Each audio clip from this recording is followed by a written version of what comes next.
Sports fans, sports lovers, welcome back to another episode of Global Sports from a Caribbean perspective. And we have a packed episode today for you. We will be reviewing 2 game weeks from the VSPL, which saw game week 13 and game week 14 be partially completed over the last midweek and weekend that was just gone. So System 3 continue to march towards the title. You have rediscovered their goal scoring touch. Jebelle are quietly building momentum while Bequia's survival hopes suddenly look alive. We'll also look ahead to a massive week of fixtures, including System 3 versus Layou in what could potentially bring the title race a bit closer.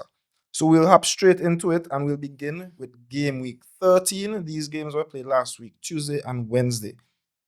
So Predators versus Hope, 3 hours, one of the wildest games of the season.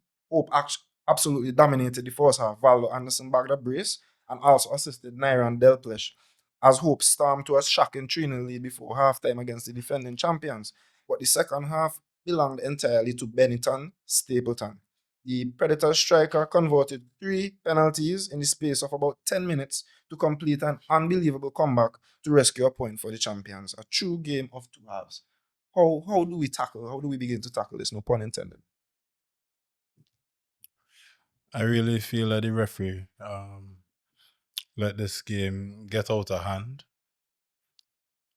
Looking at the game and rewinding it a few times over, I was like, where was the foul? Really and truly for you to pull it back and say, pen.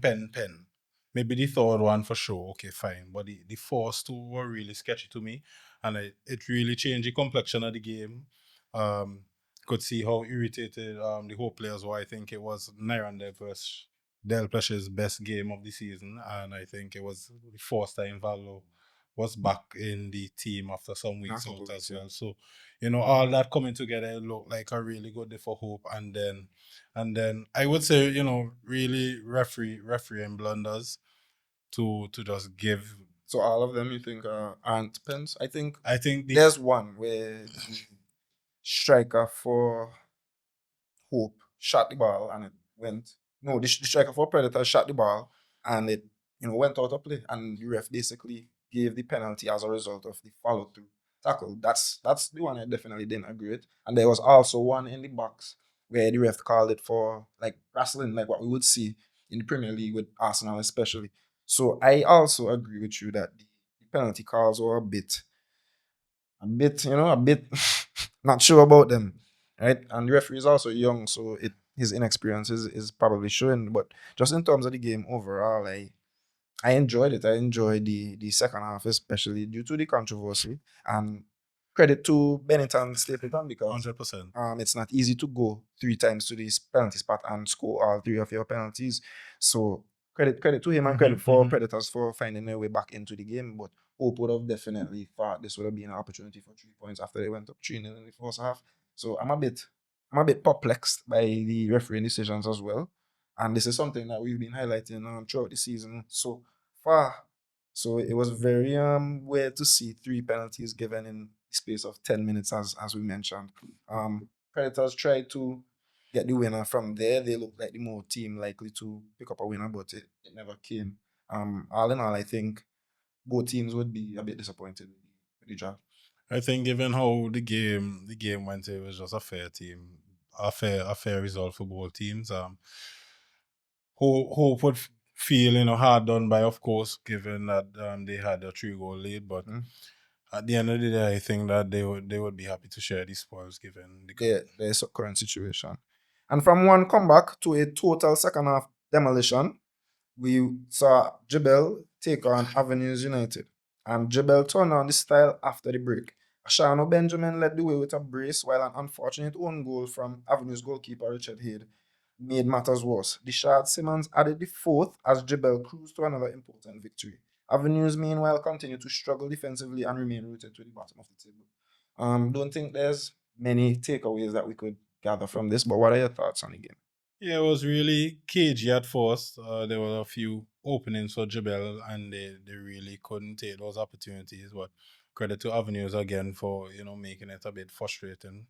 True. I think they were lacking players on the bench, so it seemed like it's at that point of the season where they are struggling to Throwing it. feel a team. Players have thrown in the white ball. So credit to themselves for coming out and fighting, and yeah, just big up to Jebelle. They did what they had to do. As it was a struggle in the first half, they came out in the second half and really cut avenues apart. So huge shout out to them for getting the job done. Yeah, you have to beat who is in front of you, and even if the opposition presents little to no resistance, it's still the onus on you to go out there and get the 3 points.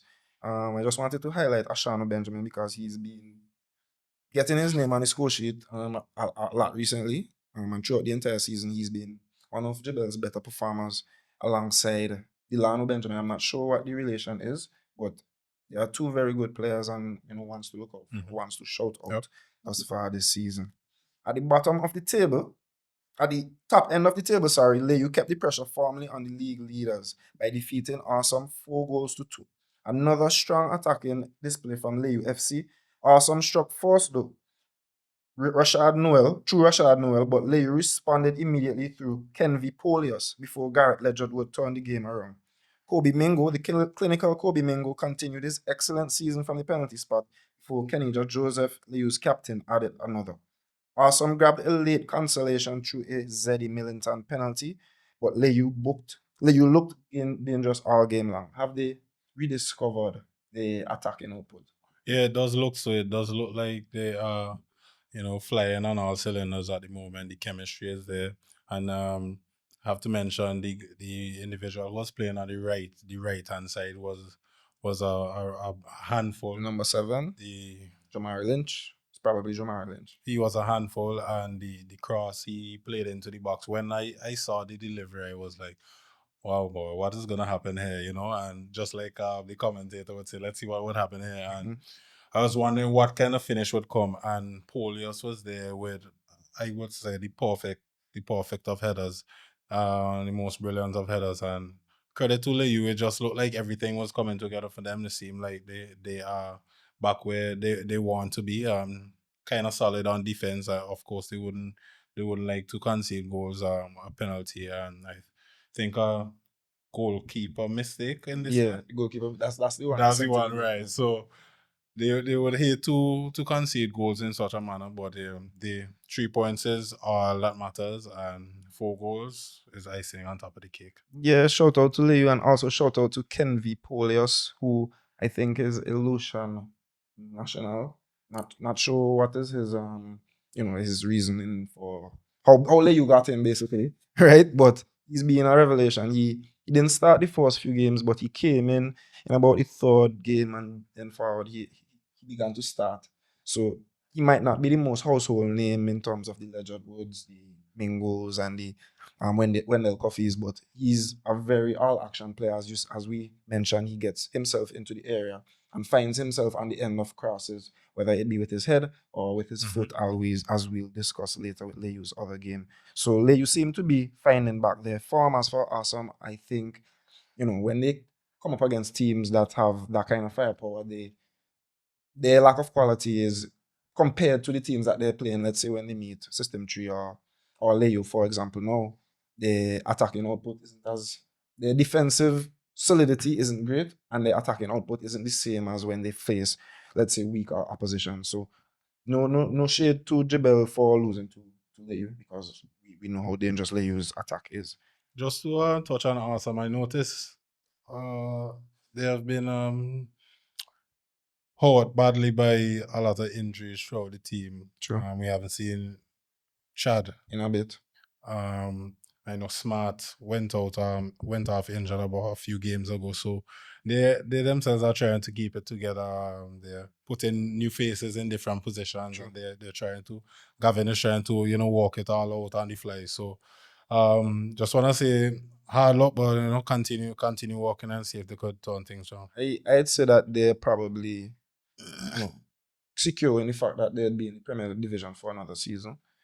Based on the points tally that they have so far, I don't think we're going out on a limb by saying that Awesome will be in the Premier Division next season. So maybe it's just the time of the year where they're on the beach. They're on the beach and experimenting and rotating and that kind of thing. So shout out to Layou, hard luck, Awesome. And while Layou was scoring goals, Bequia were fighting for their survival. They took on Besco Pastures and they made it back-to-back wins after 11 matches without one. Jamal Oliver came out flying with a first-half brace to stun Pastures. Cordell Tibbles pulled one back to give Besco hope. But the Nelson Lewis saw red. I think this is his second or third red card of the season. So one of their best players, is costing their team a bit by getting himself sent off. But I do understand the frustration sometimes. And Bequia took full advantage as Carlos Simmons sealed the victory. So the relegation battle suddenly got very, very interesting. Yeah, 100%. And I have to say shout out to Bequia who came out with their tails up looking for another 3 points. And they pressured Besco, especially the defensive line, who had a bit of miscommunication very early in the game a few times well. And I think that they were exploited by Bequia. And great finishing from Jamal Oliver, who's shown that before. And I have to say credit to him because he really puts his hands up when the opportunity comes and takes it by the throat. So shout out to Jamal Oliver and shout out to Bequia, Snag and the likes who have been really trying to push and in this fight of put pressure on Hope and see if they could carry this fight along to the last day. Yeah, shout out to Bequia for showing grit and determination to get results against teams that they wouldn't necessarily be favored to beat.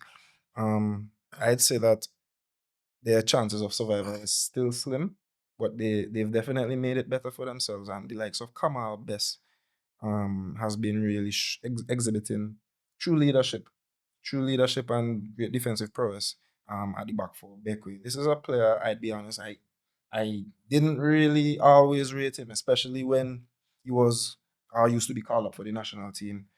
And he's basically proven me wrong. He's a very, very good defender, very aggressive, and very much the leader of that team, despite the captain band being on mark. So shout out to Bequia for doing their best to maintain their position in the Premier League table. It will get harder though.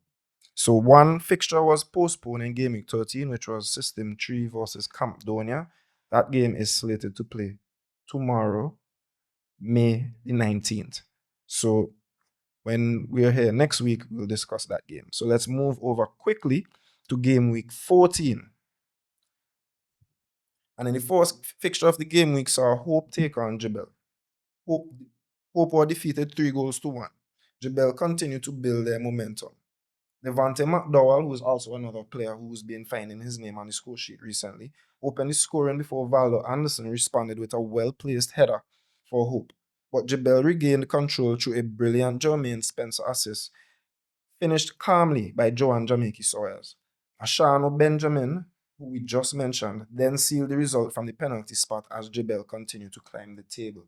So a very impressive performance from the Green Machine, one that we haven't seen from them for some time, not including the result against Avenues. So they seem to be back to their best.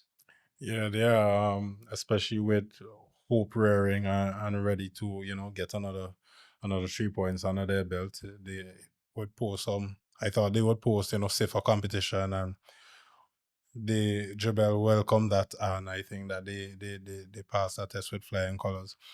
They're really not playing for anything else, as we know System 3 are miles ahead.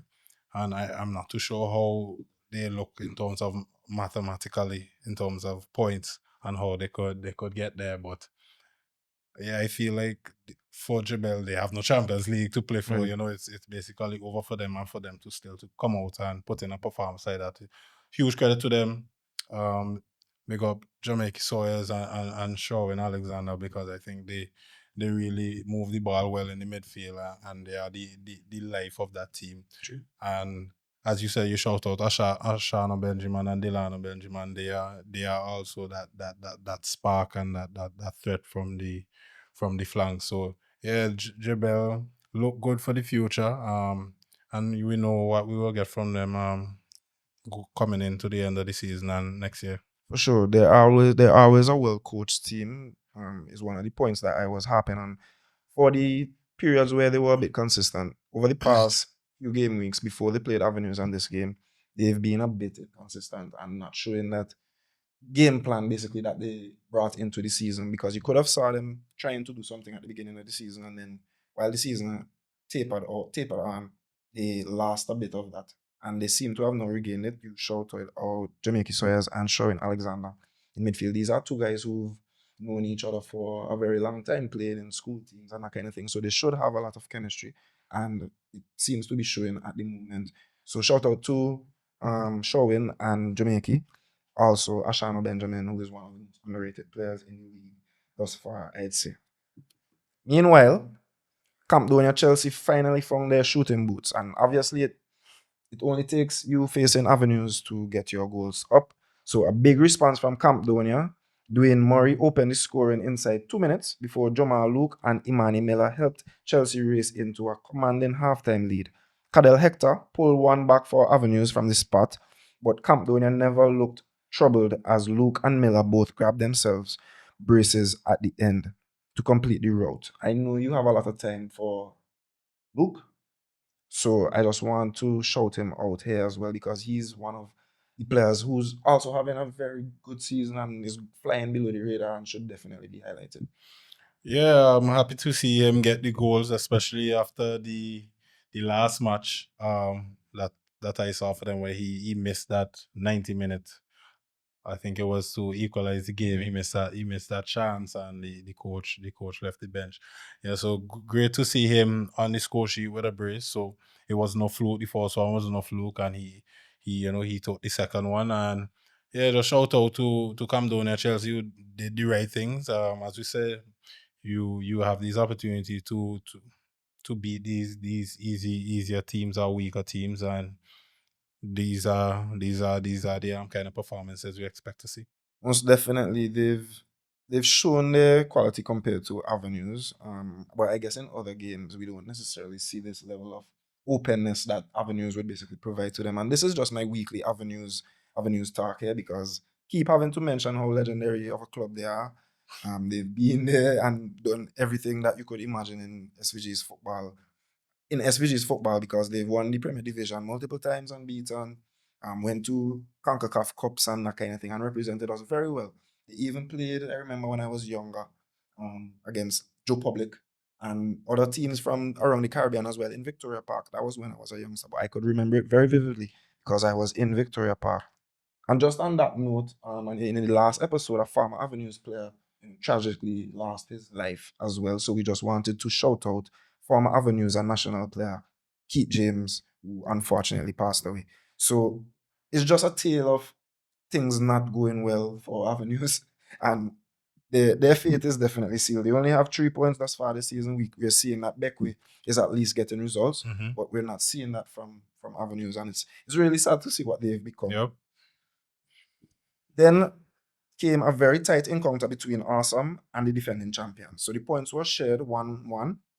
Bennington Stapleton continued his scoring form to put Predators ahead. That's 4 goals in 2 games for him after a hat-trick the previous week, as I mentioned. But Awesome responded through none other than their number 9 Giovanni Enville after a clever through ball from Kimran Davis.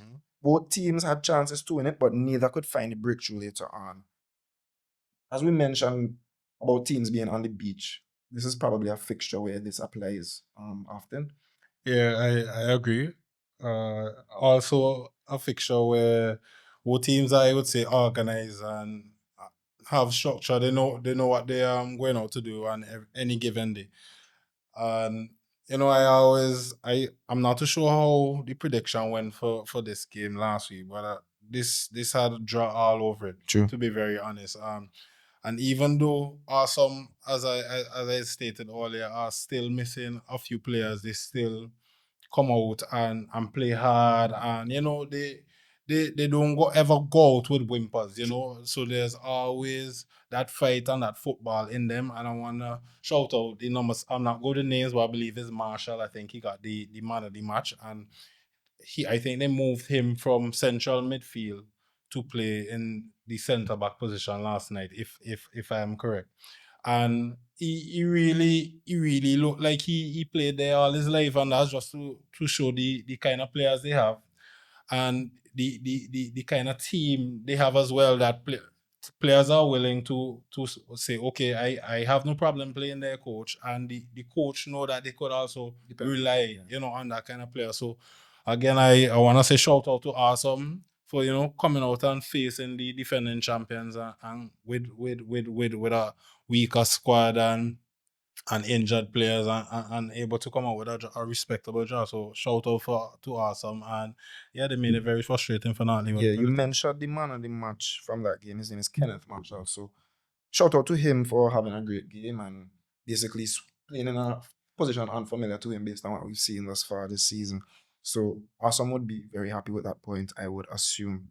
And now the league leaders reminded everyone why exactly they're at the top. Absolute destruction from System 3 yet again.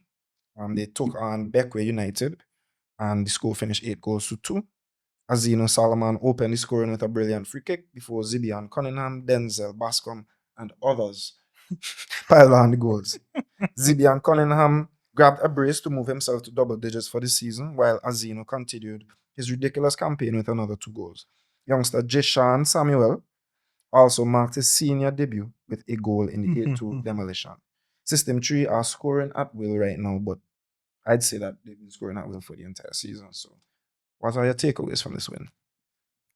Yeah, I believe that Bequia thought they had a chance, and it looked that way up until maybe the 30th or so minute. I think I stepped away, probably went for a meal, came back, and it was 1 goal, 2 goals to System 3. So, that's the kind of team System 3 is. They create a boatload of chances, and the chances are high quality chances as well. When the game started and they didn't seem like they could get a ball into the net, they were taking chances from miles out. When they, settled into the game and started to play balls to one another again, it just all just came kicked back back to into them. play. So, it's System 3. There's not much we could say about them. Shout out to Bequia for thinking that they had a chance in it. With Snag and the likes, they tried to play brave football, but That's not the against smartest. ruthless That's not the System 3, that's not gonna cut it.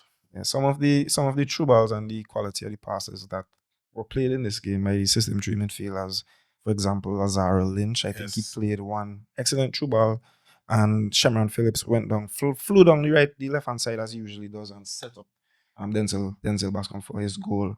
Just wanted to shout out the other goal scorers as well, so that they aren't feeling left out. Jolano D'Souza, Shamron Phillips, as I mentioned, and Sean Samuel. So Azino Solomon grabbed himself a brace. Zibian Cunningham got himself a brace. Denzel Bascom, Juliano D'Souza, Shemron Phillips, and Jishan Samuel were the goal scorers. Mark Brown, Bequia's talisman, and Bradley Farrell grabbed the consolation efforts for Bequia. Sherman Phillips be seeing cones out there though. Yeah, bro. He's a very, very electric winger. He can play on both wings as well. He has a great cross on both feet. So you could tell that he was definitely trained well by the System 3 Academy. And we'll get to him later on as well, because we have a special shout out for him and some others. And somehow Layou almost matched System 3's demolition. They took on Besco Pastures and they absolutely blitzed them by 7-1. Garrett Ledgerwood started things early before Kenija Joseph and Wendell Coffey made it 3-0 inside 11 minutes. Kobe Mingo got on the score sheet again, but the star of the night was substitute Shane Miller, who came off the bench to score a hat-trick in about 10 minutes or so.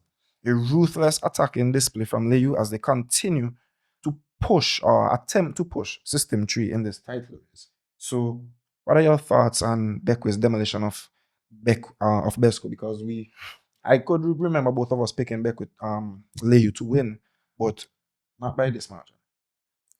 Nah, you got some inspiration from that game, or from System 3. They were like, okay. I mean, System 3 blowing everyone out the water and you can't catch them on goal difference, but at least, there's someone else willing to excite the fans and, blow teams out of the water like you did against Besco. And we know this is a Leeward derby. True. And True. as I said, these teams come out with that fire in their eyes and that, burning desire to win the game. And And if you have to win it in such an emphatic fashion like this, then it's even a plus. So yeah, credit to Layou and the Ledger Woods and the Mignos and all the guys who pitched in. And I am excited to see how the final days, the final weeks of this competition goes. As we know, System 3 has a game in hand, but at the moment, Layou are just 4 points back with that game That in extra hand. game, yeah. And they play System 3 in coming weeks. So who knows? And as I keep saying, this is what I love to see: excitement down to the wire on both ends of the table, and I am just hoping that Layou could make it very, very interesting for us all. I agree. And what we've been seeing from them over the past 2 game weeks at least is that they've definitely found their groove again, because they were struggling in, let's say, the last 4 games prior to that, even despite winning. But now they seem to have been able to re-unlock, because they already did earlier in the season scoring freely, but they've now re-unlocked their attack once more. And as I mentioned, Ken Polios is a big reason for that as well. We still haven't seen Orion Velox still since earlier on in the season, so I trust that he's dealing with some sort of long-term injury. And even despite him being out, you are flying. You are literally flying, and it's going to be very interesting to see how the end of the season pans out, but more specifically that game against System 3 that's coming on this weekend. So that wraps up game week 13 and 14, partially, of the Vinci Soccer Premier League. We're going to go ahead and give out match week awards for both game weeks separately, and I'll allow Dappy to go for game week 13. Okay, so game week 13 team of the week is Bequia United. After 11 matches without a win, they responded with back-to-back victories and kept their survival hopes alive. So big up Bequia for, revitalizing hopes. And let's see how things go running on into the end of the season. And for the player of the week, Benetton Stapleton from North Leeward Predators, as he scored a hat-trick of penalties to rescue a point from 3-0 down against Hope International. So big up yourself, Benetton Stapleton. Yeah, so shout out to the player and team of the week from game week 13. We'll move on to game week 14, team of the week and player of the week. Happy? Go ahead. All right, so we have Layou FC for the team of the week. 11 goals in 2 matches. They're attack is firing again, and fighting and running for that top spot.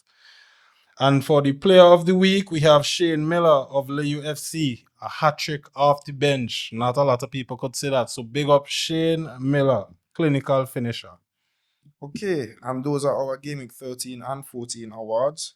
We will move quickly over to review the table as it stands. System 3 remain on top by 4 points with a game in hand against Layou, and they continue to look unstoppable offensively. Layou stay in second, as I mentioned, and are doing everything possible to stay in the race.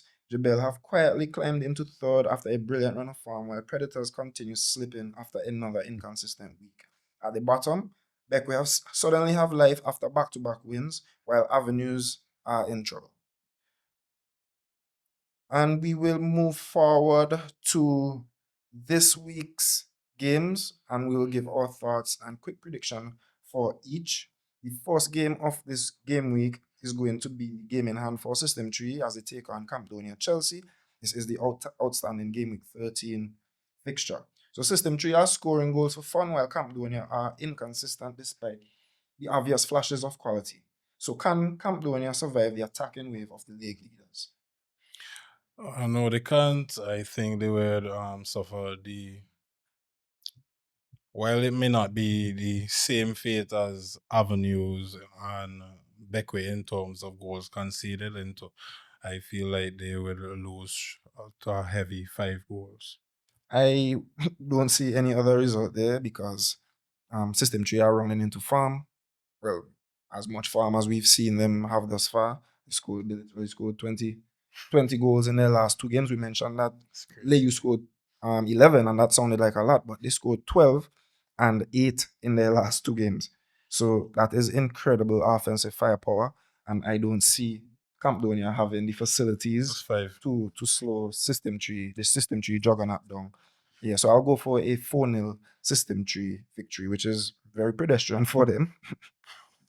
And we'll move on to Hope International, who will take on Awesome FC. Hope have shown fight recently, while Awesome continue dropping points from winning positions. Question: which version of these teams will show up, and what would the result be? I think we'll get the same awesome that we have gotten over the past few weeks. The regular dogged, not going on without a fight, structured, and we will see the same Hope, revitalized, re-energized, looking to stay clear of Bequia and the relegation zone.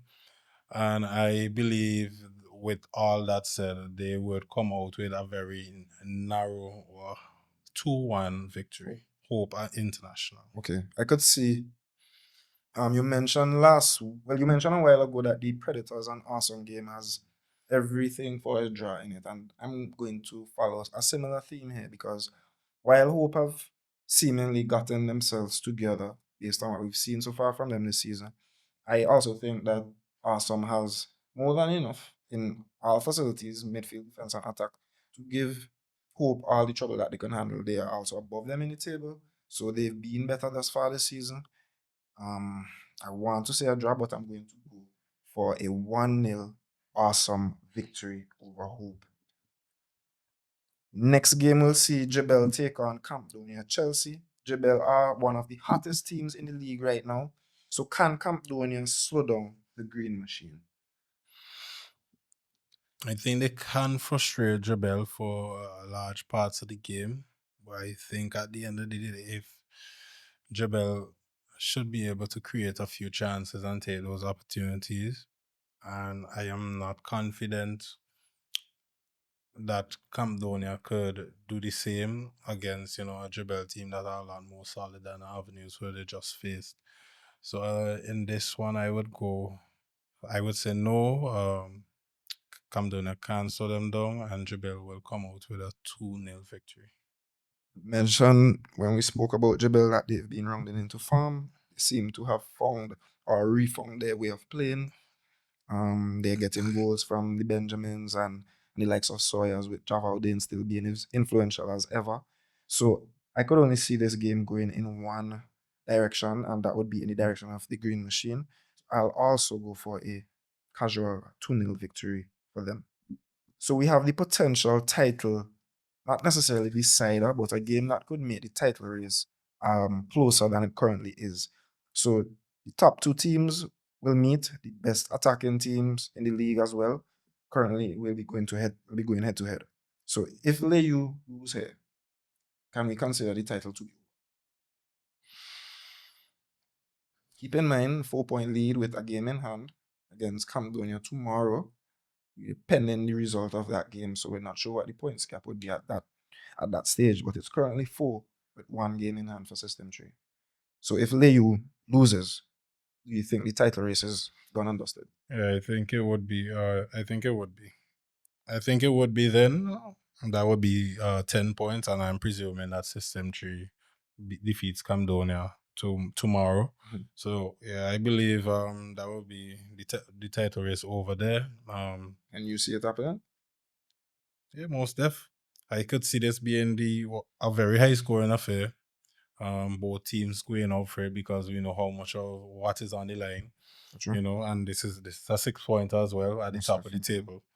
So yeah, I could see both teams going out for it, but who can be more clinical, more decisive? I would just have to go with the team who has shown that most consistently, and I would say System 3. I would lean as far as saying that the game would finish it would be a narrow score line, high scoring, 4 goals to 3. Wow, that would definitely be a spectacle. First time these two teams met, it finished 2-1 in favor of System 3. I was there. This is a game that I made it my business to go and see, and I probably will have to do the same for the return fixture as well. But Layou competed very well against System 3 in the first half, at least, of that game. They even took the lead through the clinical Kobe Mingo, right? But just on the stroke of halftime, they conceded a penalty. just on the stroke of halftime, like literally the last kick, as the halftime whistle was about to blow, and maybe if they went into the halftime up 1-0, the result may have been different. But System 3 went on to take the win through Zibi and Cunningham, and I'm just setting a preamble, trying to hype the game a bit, just so we could have an exciting, something to look forward to. But also, I could only see System 3 winning here. Not necessarily comfortably. It might also be a 1-goal margin, but I just feel like they have too much firepower. As much firepower as Layou has, System 3 just has that extra bit. And the likes of Solomon, I know he'll be going into this game with, victory on his mind. And I'm sure that he'll do everything to get his team over the line. So I will go for a repeat of the 4-scoreline of the season, which will see System 3 win 2-1. Two teams desperate to stabilize their season. Defending champions now, Layou Predators versus Besco Pastures, who've lost their last two games. Can Predators finally produce a complete performance and get 3 points against the defending champs? Not sure if it would be a complete performance, but I believe that they would come out with the 3 points. Not too sure what has happened over the last 2 match weeks for Besco, but it seems like it has all the wheels have all fallen off. They have been beaten by relegation stoned Bequia, and then thumped by league leaders. That's 2 different ends of the spectrum, which kind of shows where they are. And as we said earlier, they are on the beach. And yeah, I believe Notley would still in there with a little bit more fight. As I said, they drew to Awesome, but believe Notley would still in there with a little bit more fight and still have the legs of a DL, always a hard worker. In Farm Benetton. Yeah, I don't feel like I want to go against the Notley Predators. I don't think this is gonna be the exciting Leeward clash like the Layou Besco, but yeah, I think this one would be a very tight one. We'll just lean on the side of Notley at 1-0. Besco won the first game 2-0, and that was at a time when I'd say that Besco were on the up, while Predators were searching for consistency, maybe at that stage of the season. At that time, Besco had already got thumped by System 3 earlier on in the season, and then they recovered throughout, let's say, the next 5 to 6 games, and including that win against Pastures 2-0, against Predators 2-0. So they would have confidence based on that result and their performance in that game as well. But based on what we've seen so far, or what we've seen from them in the past 2 games, it would be very difficult to me to go for a positive result for Besco Pastures. As we mentioned, they're probably on the beach in colloquial terms, and they're getting frustrated a bit, as we saw with Dinelson being shown a red. So maybe they won't be as up. Maybe they won't be as up for the game. Maybe they won't be as up for the game as Predators might be. So I could see Predators coming out with a comfortable reverse scoreline, 2-0. And the final fixture, we'll see a massive relegation battle between Avenues United and Bequia United. Could this be the game that completely changes the survival race, more so for Bequia than Avenues? Yeah, I think Bequia would be licking their lips at this fixture. They would feel like the superior team in this one, and with how things have gone in the past few game weeks, they would have a different level of confidence than the likes of Avenues. I could only see it going one way, and I believe they will take full advantage and come out with a 3-goal win. Yeah, Bequia have rediscovered their form, their fight, their goal scoring punch. They've scored, even though they lost against System 3, they scored twice. And that's very commendable. So I could only see them having more ideas than this Avenues team that is obviously lacking in ideas and offensive creation to score. I could see Mark and even Sag having, Ophelia and Jamal Oliver, the front three that they carry. So I'm going to go for a 3-1 Bequia United win. And that wraps up game week 14 and 13 of the VSPL, and we just look ahead to game week 15. These games will take place starting from tomorrow, Tuesday, May 19th. Games will also be played on Wednesday, on Friday, and then on Tuesday. So a lot of games to come. Federation is trying to speed up the competition a bit with our carnival celebrations approaching. So I'm sure our next few episodes will be just as packed as this one. Before we go, just wanted to shout out and highlight a few individuals who have been making major moves abroad. So big shout out to Shemran Phillips of System 3 FC, who will now be heading to Iowa Western Community College, a NJCAA Division 1 program in Iowa. Denzel Bascom, also of System 3, will be headed to Justice University in Arizona alongside teammate and goalkeeper Garwin Davis. We also understand that Chad Stra of Awesome FC is set for a move to the Angolan Premier League, wishing him all the best in his new journey. Also, a special shout out to Vincentians Courtney Franklin and Kamal Griffith, currently shining in the Barbados Premier League. Courtney currently leads the goal scoring charts with 18 goals, while Kamal sits third with 13. So we just wanted to highlight those few individuals, and it really goes to show that your performances in this tournament can get you bigger moves, can get you out there in real semi-professional leagues and schools and that kind of thing. So we are just continuing to play with the federation because the streaming of the games is what would definitely help them be seen as well. The clips, whatever clips are made from individuals or their teams, these are things that helps to get those players that we mentioned out of St. Vincent and into better situations. So we just wanted to shout out those guys. Shout out to Ian Sardine. We hailed them up last week as well, and this is just further testament to his greatness, right? Because it's not the first, these aren't the first set of players that he literally has a brother who benefited from Ian Sardine's program, and I'm sure there will be many more to come.